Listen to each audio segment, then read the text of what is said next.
بسم الله الرحمن الرحيم. والفجر وليال عشر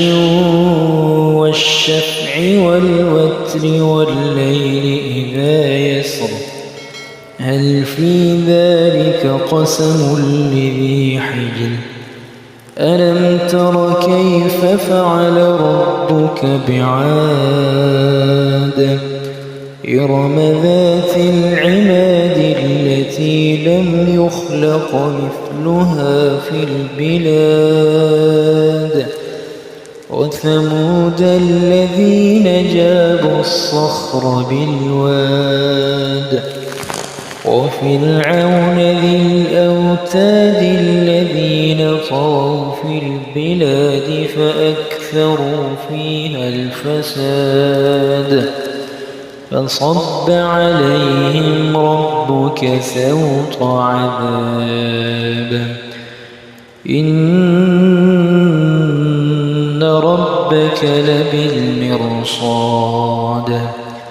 فأما الإنسان إذا ما ابتلاه ربه فأكرمه ونعمه فيقول ربي أكرمن وأما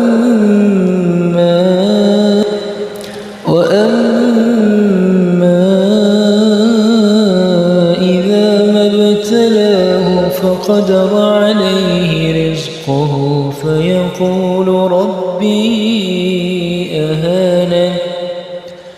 كلا بل لا تكرمون اليتيم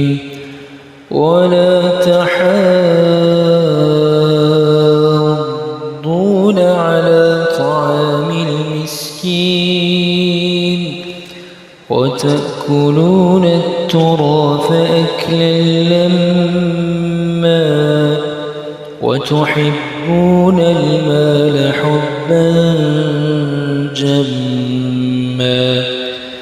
كلا إذا دكت الأرض دكا دكا وجاء ربك والملك صفا صفا وجيء يومئذ بجهنم يومئذ يتذكر الإنسان وأنى له الذكرى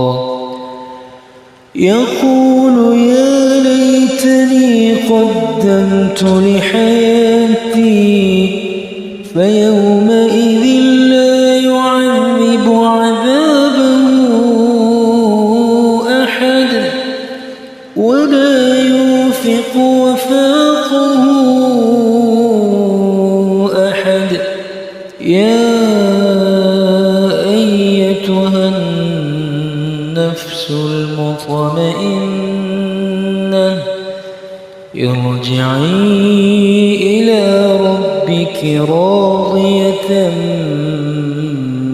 مرضية فادخلي في عبادي وادخلي جنتي.